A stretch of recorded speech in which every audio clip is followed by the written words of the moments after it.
A, B, C는 동일한 자석, 그리고 X는 강자성체, Y는 상자성체. 자, 1번부터 볼게요. 실험 1에서 A가 B에 작용하는 자기력과 B에 작용하는 중력은 작용반작용 관계다. 자, B라는 물체를 보면 B는 질량이 있으니 아래로 질량 M이라고 하면 mg 중력을 받죠. 자, 그럼에도 불구하고 얘가 현재 이 상태에서 정지에 유지하는 것은 A와 B 사이에 청력의 자기력이 작용하기 때문이고 자기력 FB라고 표시할게요. 모든 마찰은 무시한다고 했으니까 마찰력은 작용하지 않고 B가 받는 힘은 중력과 자기력의 전부. 근데 이 두 힘을 합해서 R자임이 0이 되는 관계니 작용반작용 관계 아니고 힘의 평형 관계죠. 2번 A가 B에 작용하는 자기력의 크기는 실험 2에서요. A가 B에 작용하는 자기력의 크기는 B의 무게와 같다. 자, 역시 실험 2에서 B 역시 정지 상태를 유지하니까 힘의 평형, R자임 제로인데, 자, B는 아래로 중력 mg 받고 있죠. 자, 그 mg를 A가 B에 주는 자기력과 C가 B에 주는 자기력의 두 자기력의 합이, 자, 자기력의 합이니까 시그마 FB라고 할게요. 중력과 같은 크기 반대 방향으로 작용해서 평형을 이루고 있죠. 자, 그러니까 A만이 B에 작용하는 자기력이 아니라 A가 B에 작용하는 자기력과 C가 B에 작용하는 자기력의 합력이 B의 무게와 같다라고 해야 하니 2번 틀린 말이죠. 자, 3번 실험 1, 2에서 A가 B에 작용하는 자기력의 크기는 같다라고 했는데, 자, 실험 1에서보다 실험 2에서가 A와 B 사이의 거리가 더 가까워요. 거리가 가까울수록 자기력이 크기 때문에 1에서보다 2에서가 더 크다라고 할 수 있겠죠. 4번 B에 작용하는 R자임의 크기는 2에서가 1에서보다 크다. 자, 실험 1에서나 실험 2에서나 B는 모두 정지 상태로 있기 때문에 R자임은 모두 0이에요. 그래서 같다라고 해야겠죠. 자, 5번 A가 수평면을 누르는 힘의 크기는 2에서가 1에서보다 크다. 자, 잠시 지워보면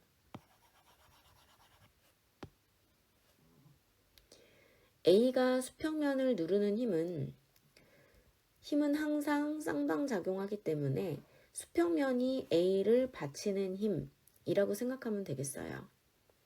자, 근데 특히 실험 1에서 A, B를 전체 하나의 개로 보자면 A, B 사이에 작용하는 자기력은 같은 크기 반대 방향으로 작용하는 힘이라 작용 반작용 관계의 힘이죠. A, B를 전체 하나의 개로 보면 두 힘은 서로 소거가 돼요. 그럼 결국 B에 작용하는 중력과 A에 작용하는 중력, 자, 동일한 자석이라 했으니 질량을 모두 M으로 뒀어요. 그러면 아래로 결국 EMG만큼의 힘을 누가 받쳐주는가? A, B를 전체 하나의 개로 보면 결국 바닥이 A를 받치는 수직항력이 아래로 작용하는 두 개의 중력을 받쳐주고 있어서 실험 1에서는 그 수평면이 A를 받치는 힘, 즉 수직항력 N이라 했을 때 N이 1에서는 EMG에 해당하고 2의 상황도 보면 역시 마찬가지로 A, B, C를 전체의 하나의 개로 봤을 때 A, B, B, C, C 사이에 작용하는 작용 반작용 관계의 자기력은 같은 크기 반대 방향이니까 모두 소거되고, 그럼 결국 작용하는 외부 힘은 C에도 중력 mg, B에도 중력 mg, A에도 중력 mg. 자, 그럼 전체 하나로 봤을 때 아래로 3mg만큼의 중력을 얘네를 전체 하나로 봤을 때 누가 받쳐주는가? 결국 바닥이 A를 받치는 수직항력이 3mg를 받쳐서 평형을 이루고 있죠. 자, 그래서 실험 2에서 수평면이 A를 받치는 수직항력은 3mg로 2에서가 1에서보다 크다. 5번만 맞는 말이죠. 답은 5번. 자, 9번. 물체가 A에서 D를 지나는 등가속도 직선운동, 가속도가 일정하죠.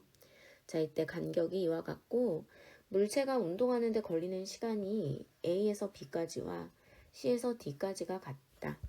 자, 우리한테 구하라는 건 X가 과연 몇 L인가? 자, 결국 변위를 구하라고 하는 거니까 속도가 어떻게 변하고 시간이 어떻게 가는가. 자, 그럼 일단 A, B와 CD의 구간의 정보가 나와 있으니 그걸 토대로 보면 등가속도 운동에서 시간 간격이 같다? 그러면 A, B 구간에서와 CD 구간에서의 속도 변화량이 같죠.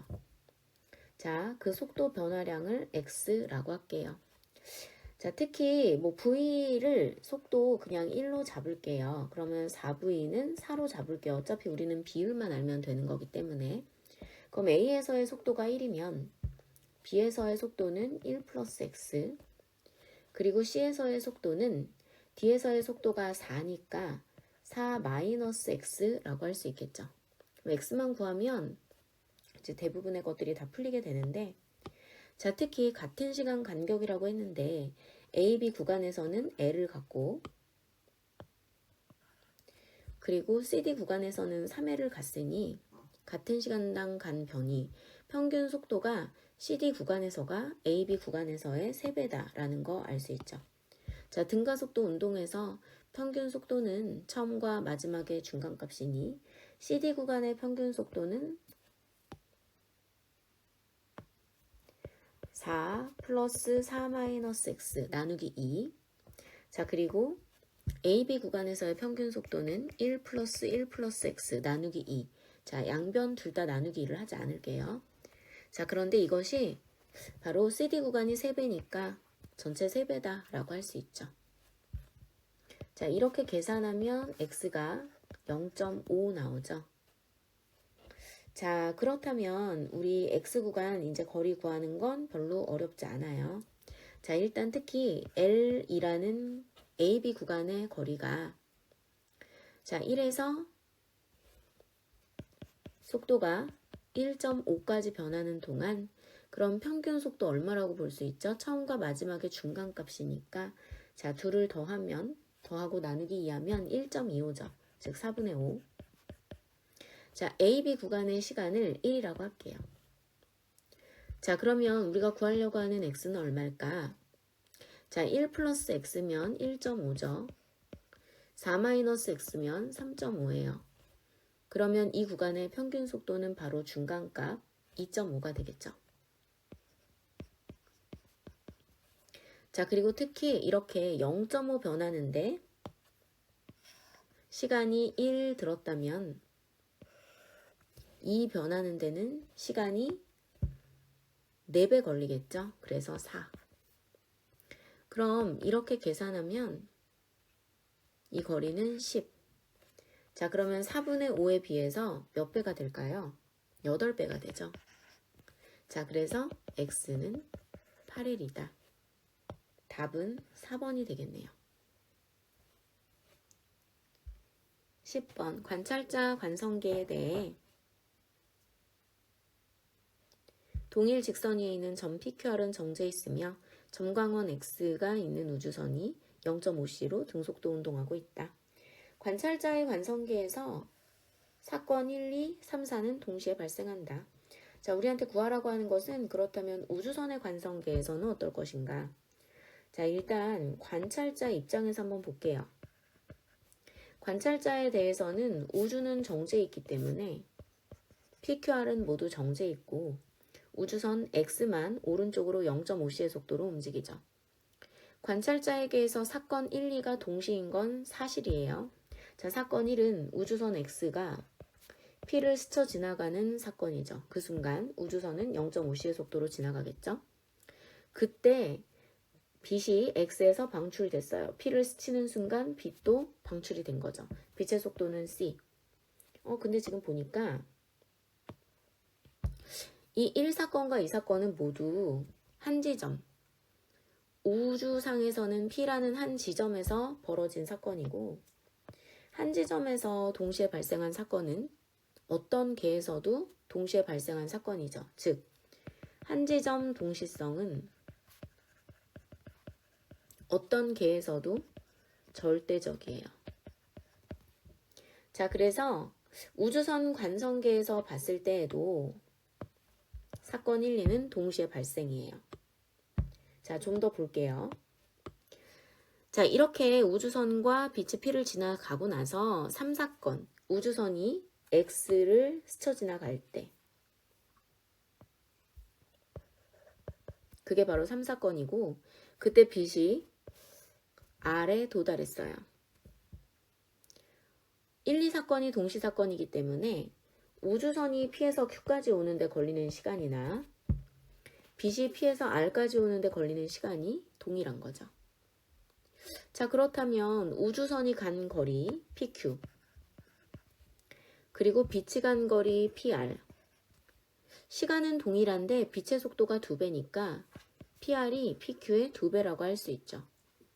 자, 그렇다면 결국 PQ라는 거리와 QR의 거리는 동일하다는 거고 특히 관찰자에 대해서는 우주가 정제이기 때문에 고유거리 L이라고 두고 동일하다라고 둘게요. 자, 이번에는 우주선 입장이죠.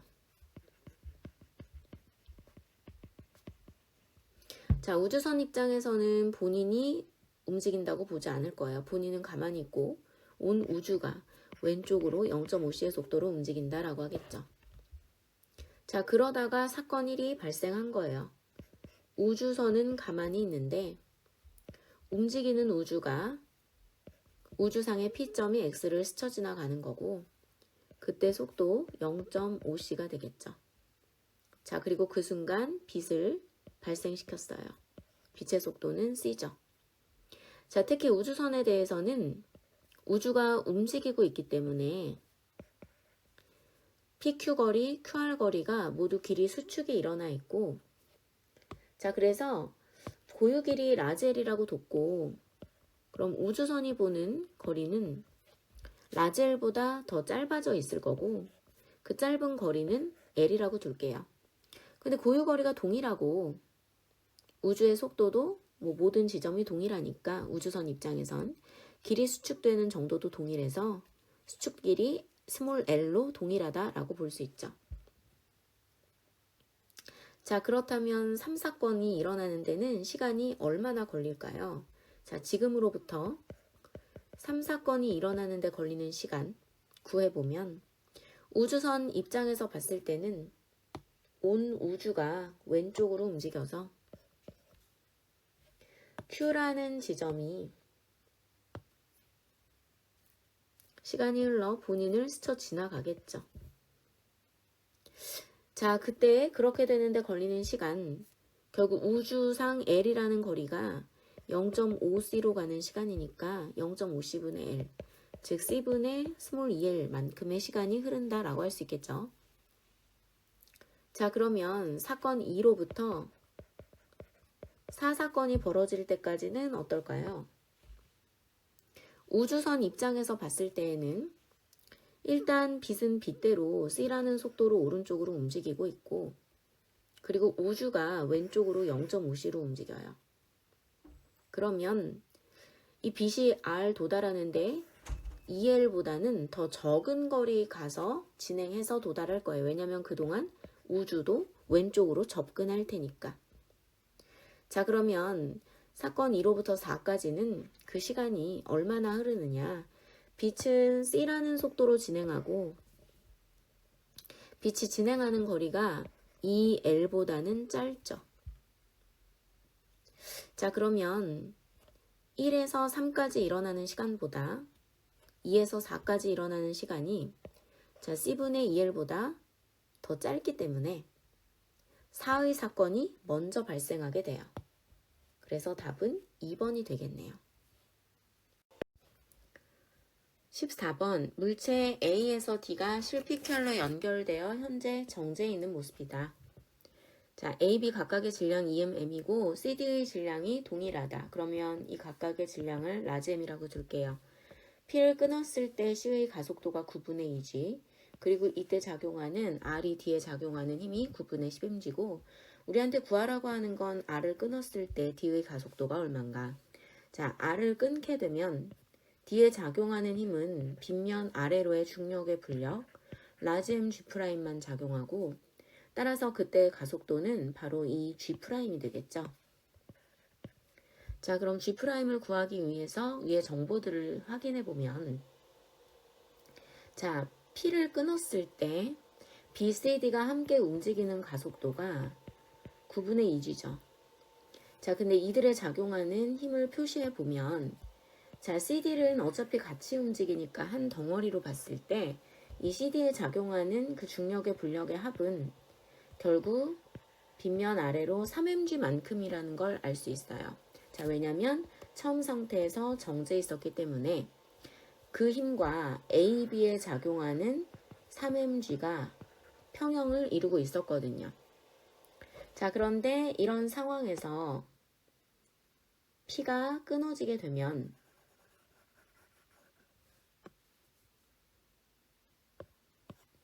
B, C, D가 함께 움직이게 되고 그럼 CD에 작용하는 이 빗면 아래로의 중력의 분력의 합인 3mg는 변동이 없고 B에 작용하는 중력 mg, BCD 한 덩어리로 움직이니 그럼 이때 작용하는 R자임은 CD가 빗면 아래로 내려가는 방향으로 3mg에서 mg를 빼서 2mg라고 할 수 있어요.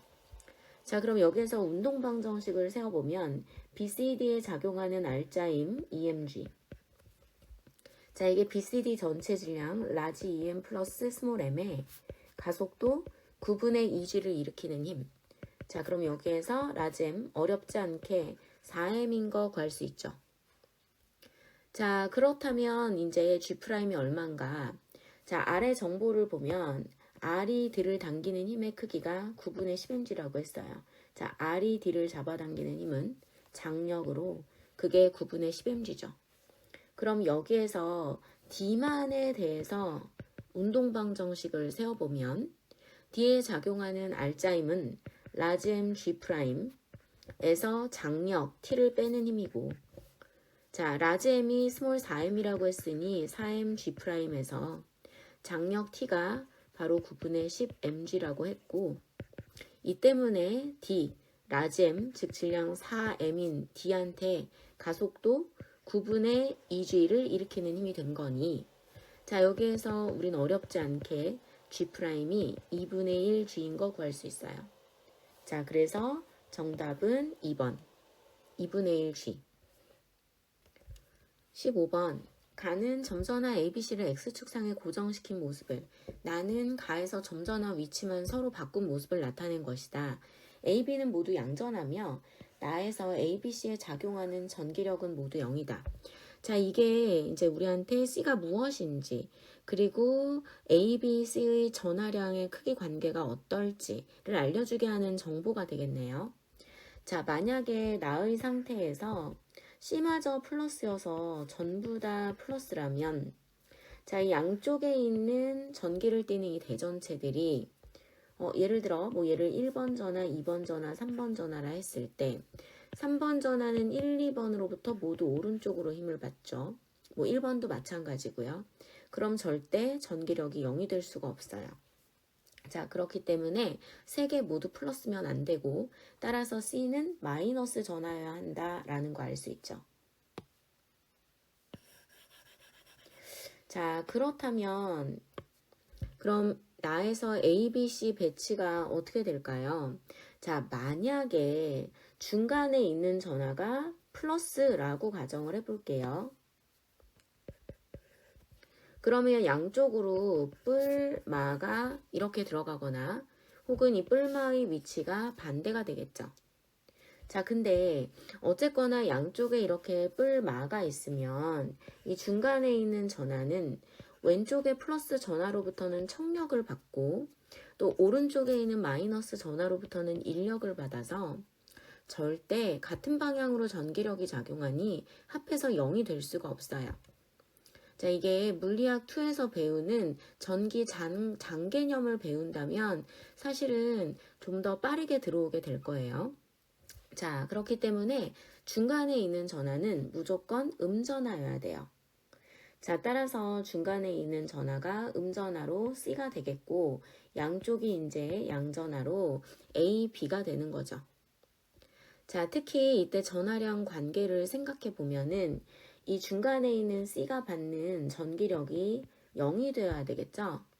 자, 간격이 동일하게 떨어져 있으니 이 C에게 왼쪽에 있는 양전하가 주는 힘과 오른쪽에 있는 양전하가 주는 힘이 반대 방향이면서 같은 크기가 되기 위해서는 양쪽에 있는 양전하의 전하량의 크기가 동일해야 돼요.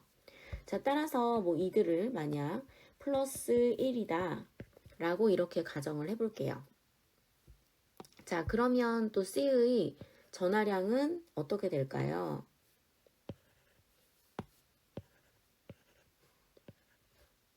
자, 이번에는 그 양쪽에 있는 플러스 전하들이 오른쪽 전하를 기준으로 둘게요. 자, 얘가 기준이에요. 왼쪽에 있는 두 전하로부터 전기력을 받았을 때 같은 크기 반대 방향이 되어야 되겠죠?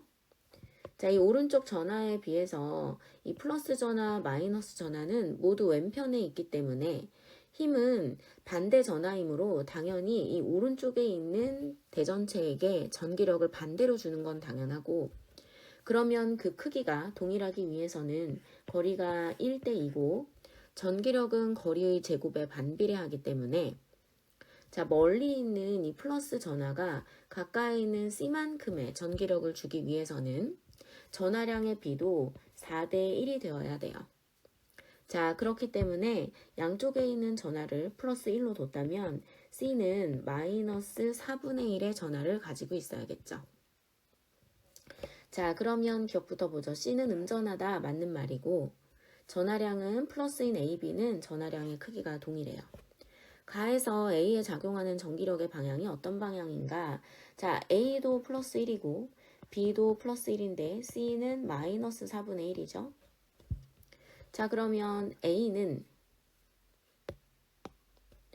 B가 거리도 가깝고 게다가 전하량도 세기 때문에 B가 주는 힘의 영향을 더 받죠. 자, B는 A에게 같은 플러스로서 왼쪽으로 전기적 청력을 작용하니 결국 C가 주는 힘이 반대로 작용한다고 하더라도 B가 주는 힘이 더 커서 마이너스 X방향으로 힘이 남게 돼요. 자, 그래서 답은 5번. 자, 16번 무한히 긴 직선도선 ABC가 있죠. 자, 특히 C는 플러스 X방향으로 10I0의 전류가 흐르고 있는 도선이에요. 자, PQ는 XY 평면상에 있고 P와 Q에서 ABC의 전류에 의한 자기장의 세기는 모두 0일 때 A에 흐르는 전류의 세기가 과연 얼마인가? 자, P점이나 Q점이나 세 전류의 자기장이 방향 고려해서 합해져 있는 거죠. 근데 합했을 때 0이에요. 근데 구조적으로 보니까 이 P점과 Q점은 B에 대해서 같은 거리, 대칭으로 놓여져 있죠. B에 대해서 아래, 위, 서로 반대 방향이에요. 그러면 PQ에 B가 만드는 자기장이 같은 크기 반대 방향이라는 걸 알 수 있어요.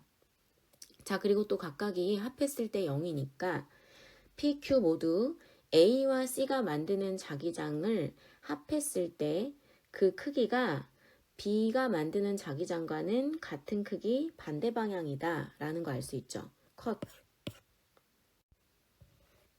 16번 이렇게 무한히 긴 직선도선 ABC가 흐르고 있고 C에는 플러스 X방향으로 10I0의 전류가 흐르고 있죠.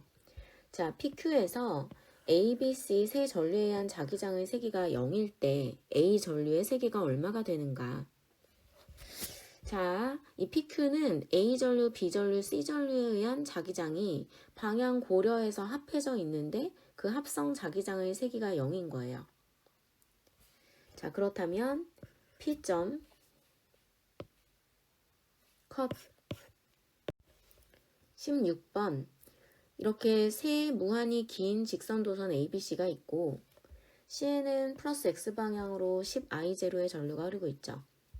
자, P와 Q에서 ABC의 전류에 의한 자기장의 세기가 모두 0일 때 A에 흐르는 전류의 세기는 얼만가?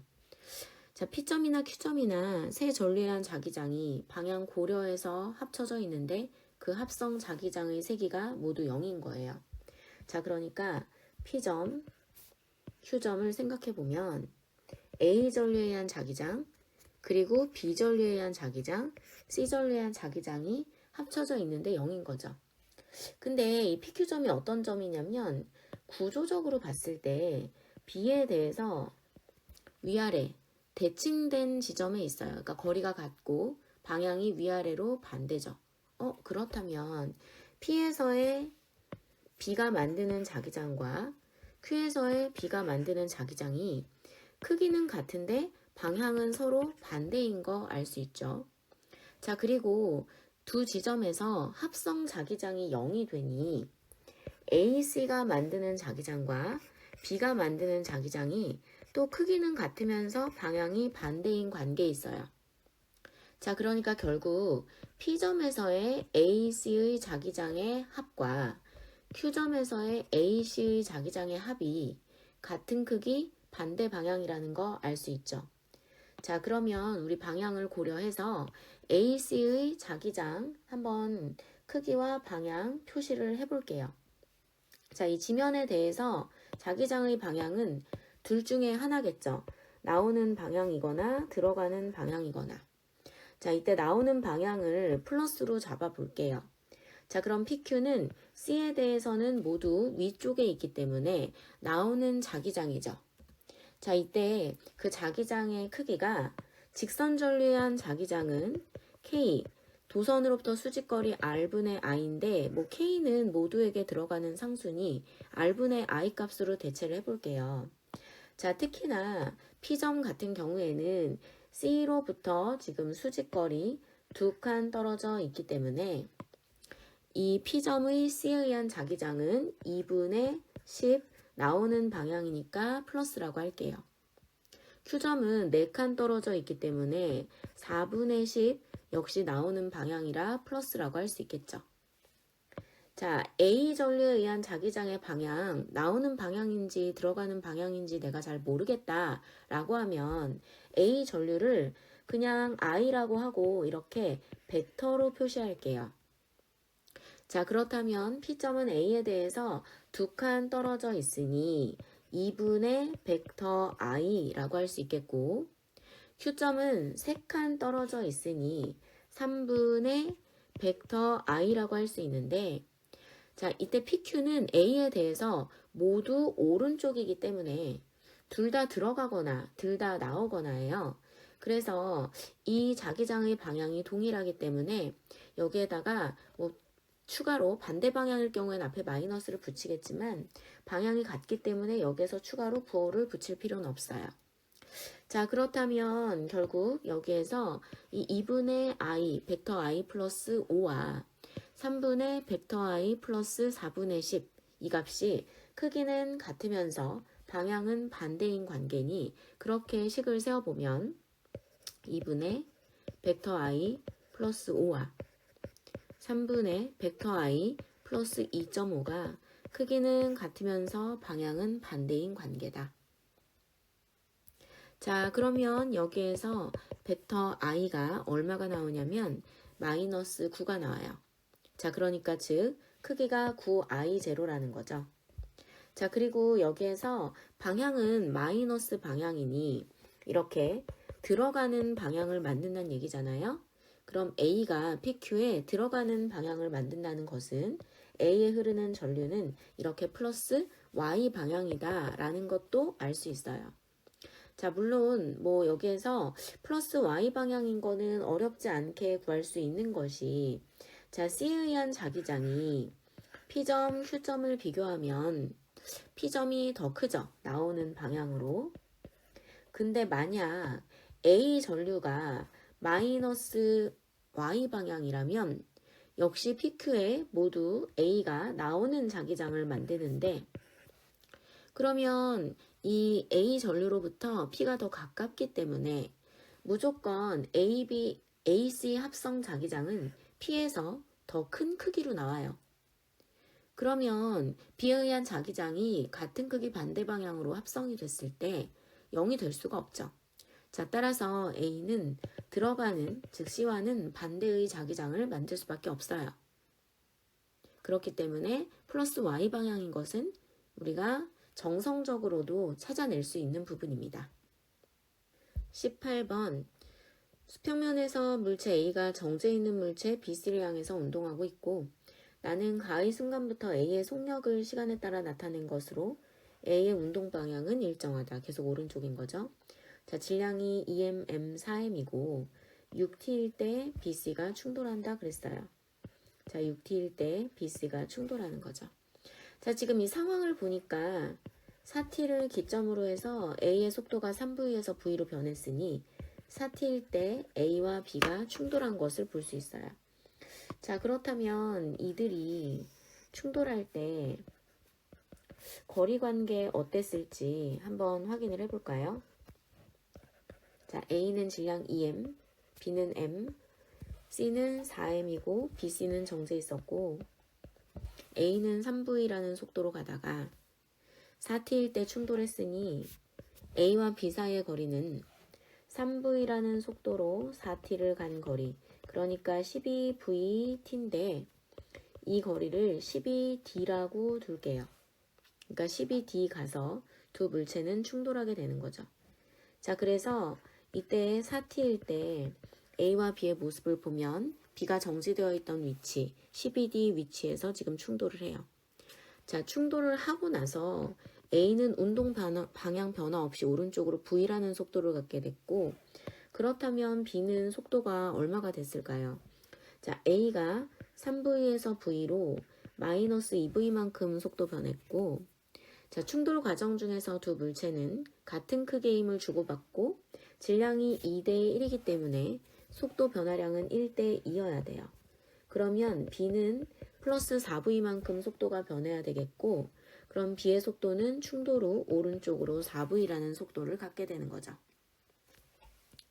근데 그러다가 6T가 됐을 때 BC가 충돌했다고 했거든요. 그러면 애초에 B와 C 사이의 거리는 얼마였을까요? 자, 4V라는 속도로 4T에서 6T, 즉 2T 동안 갔으니 8VT, 얘는 8D라고 둘게요. 그래서 8D만큼 떨어져 있었고 자, 그곳에서 지금 충돌을 하게 된 거죠. 자, 그러면 그때 또 BC가 충돌하는 모습을 살펴보면은 자, 여기에서 이렇게 BC가 충돌을 해요. 자, 우리한테는 그럼 충돌 후에 C의 속도가 얼마냐 그걸 물었는데 그럼 그걸 구하기 위해서는 충돌 후에 B의 속도가 얼만가 걔를 찾아내야 되는데 그걸 어떻게 찾아낼 수 있을까요? 다시 나 그래프로 가보면 14t일 때 A의 속도가 변화하는 것을 볼 수 있죠. 자, 왜냐면 14t일 때 A가 B와 충돌하기 때문일 거예요. 자, 그렇다면 어느 위치에서 충돌하는 걸까요? 그 위치를 찾으면 B가 C와 충돌한 후부터 A와 충돌할 때까지 그 얼마나 갔는지를 가지고 B가 C와 충돌한 이후에 속도가 얼마가 됐는지 알 수 있겠죠. 자, 지금 A는 충돌 후 V라는 속도를 갖게 됐고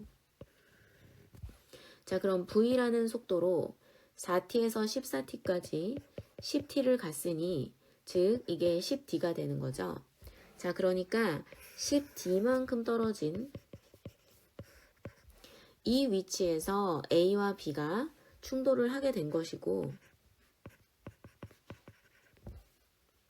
자, 그렇다면 B는 C와 충돌한 이후 6T에서 14T까지 8T라는 시간 동안 2D를 지금 간 거잖아요.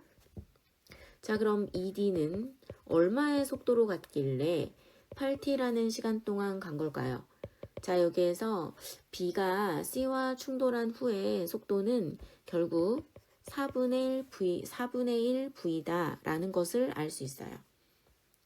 자, 그러면 다 끝났네요. 이제 우리가 필요한 것은 자, 결국 BC가 충돌하기 전에 BC의 운동량은 자, B의 질량이 m 그리고 C의 속도가 4V 자, C는 운동량 없었어요. 자, 그런데 충돌 직후에 B는 4분의 1V의 속도를 얻었고 자, 그렇다면 4m인 C는 얼마의 속도를 얻었을까요? 그걸 VC라고 하면 계산하면 VC는 16분의 5V가 되겠네요. 답은 2번. 19번. 표는 열 효율이 0.25인 열기관에서 A, B, C, D, A를 따라 순환하는 동안 기체가 흡수 또는 방출하는 열량을 나타낸 거다. 자, AB 과정과 CD 과정에서 기체가 한 일은 0이다 라고 했으니 AB와 CD는 등적 과정이겠죠. 자, 그렇다면 Q는 과연 얼마가 되겠는가? 자, 근데 여기에서 열 효율이 0.25라고 했잖아요. 우리가 열기관을 아주 심플하게 그려보면은 고온부에서 흡열 QH만큼 해서 한 번의 순환 과정을 거치는 동안 일을 하면서 저온부로 QC를 버리게 되는데 이 열 효율이 0.25라는 얘기는 흡수한 열량을 4라고 하면 한 일은 1, 그래서 버린 열량은 3. 그래서 흡열한 열량 대 방출한 열량의 비가 4대 3이에요. 자, 그렇다면 만약 AB 과정에서 열을 흡수했고 CD 과정에서 방출을 했다면 4대 3의 관계니까 Q는 마이너스 9Q0가 돼야 돼요. 크기만 본다면 9Q0죠. 자, 그런데 만약 CD 쪽에서 열을 흡수했고 AB 쪽에서 방출을 했다면 거꾸로 12Q0가 3, Q가 4여야 돼요. 자, 그렇다면 Q는 16Q0가 되어야 되겠죠. 자, 그러면 그게 가능한 과정, 기억, 니은, 디귿에서 한번 확인해 보면 자, AB와 CD가 등적이면서 기억에서는 AB에서 12Q0를 흡수하고 CD에서 9Q0를 방출해서 한 번의 순환 과정을 거치는 동안 이 닫힌 면적만큼 일을 하고 그게 3Q0만큼인 과정 가능하네요. 기억은. 자, 반면 CD에서 열을 흡수하고 AB에서 열을 방출할 수도 있겠죠. CD에서 16Q0를 흡수하고 AB에서 12Q0를 방출할 수도 있죠. 자, 그러면 디귿이 Q가 16Q0인 경우니까 맞는지 한번 확인해 볼까요? 자, CD에서 16Q0를 흡수하고 AB에서 12Q0를 방출해서 역시 한 번의 순환 과정을 거치는 동안 4Q0만큼 일을 하는 것 가능하네요. 그래서 디귿도 맞아요. 자, 그런데 니은 같은 경우에는 분명 CD가 흡열 과정이고 AB가 발열 과정인데 CD가 흡열 과정이려면 CD에서 16이 되어야 되겠고 AB에서 방출 12Q0를 해야 하니 Q가 9Q0가 안 되죠. 자, 그래서 답은 기억 디귿 5번. 20번. 가와 같이 빗면을 따라 운동하는 물체 AB는 수평한 기준선 P를 OV로 지나고 물체 B는 수평면에 정제 있다. 나는 가 이후 A와 B가 충돌하여 서로 반대 방향으로 속력 2V로 운동하는 모습이다. A, B의 질량은 M3M이고 A가 마찰 구간을 올라갈 때와 내려갈 때 손실된 역학적 에너지가 같고 나 이후 A, B는 P를 각각 VA, 3V로 지난다면 VA가 얼마가 되겠는가? 자, 일단 가에서 A가 수평면으로 올라와서 정제 있던 B와 충돌해서 A, B가 이렇게 속도를 마이너스 2V 플러스 2V를 갖게 됐죠. 자, 그러면 그 이전 올라와서 A가 속도를 갖고 충돌을 했기 때문인데 운동량 보존으로 그 이전 속도 구할 수 있겠죠. 자, 충돌 후 A와 B의 운동량의 합이 A는 마이너스 2mv, B는 플러스 6mv이기 때문에 플러스 4mv잖아요. 그럼 충돌 전 A의 운동량이 플러스 4mv였어야 하니 충돌 전 A의 속도는 4V였다라는 것을 알 수 있어요. 자, B가 2V의 속도로 다시 이제 떨어지면서 기준선 P를 지나가게 되는데 그때 속도가 3V라고 했어요. 왼쪽 면은 마찰 구간이 있지만 오른쪽 면은 마찰 구간이 없어서 B는 오로지 중력만 받는 형태니 역학적 에너지 보존되죠. 자, 그럼 2V에서 3V로 운동 에너지 증가한 만큼 위치 에너지가 감소하는데 자, 특히 운동 에너지 2분의 1 mv 제곱이니까 B가 충돌로 얻었던 속도 2V니까 운동 에너지 제곱하면 4라고 할게요. 그럼 P를 지날 때는 3제곱해서 운동 에너지가 9가 된 거고 그럼 운동 에너지가 5 증가된 만큼 이 높이에 해당하는 위치 에너지 감소량이 5인 거죠. 자, 그러면 가의 상황에서 A가 마찰 구간을 지나가면서 올라갈 때를 생각해 보면 A는 5V였기 때문에 운동 에너지가 25. 그리고 수평면 위로 올라갔을 때는 4V니까 운동 에너지가 16. 자, 그러면 지금 운동 에너지가 총 9만큼 감소한 형태고 위치 에너지가 5만큼 증가했다면 운동 에너지가 9나 감소했는데 겨우 위치 에너지는 5 증가했으니 이 마찰 구간에서 손실된 역학적 에너지는 4만큼이구나 라는 것을 알 수 있어요. 자, 그럼 별로 어려울 게 없겠네요. 자, A가 충돌 후 2V였으니 운동 에너지 4. 자, 5만큼 떨어지니 위치 에너지가 5만큼 감소하는 대신 원래 운동 에너지는 5만큼 증가해야 되죠. 그런데 역학적 에너지 동일하게 내려갈 때도 동일하게 4만큼 손실되니 그럼 여기서 4만큼 손실되면 결국 운동 에너지는 1만큼 얻어서 5가 돼요. 자, 제곱해서 5인 거니까 그럼 이때 속도는 바로 루트 5V라고 할 수 있죠. 자, 그래서 전혀 어렵지 않게 답은 2번.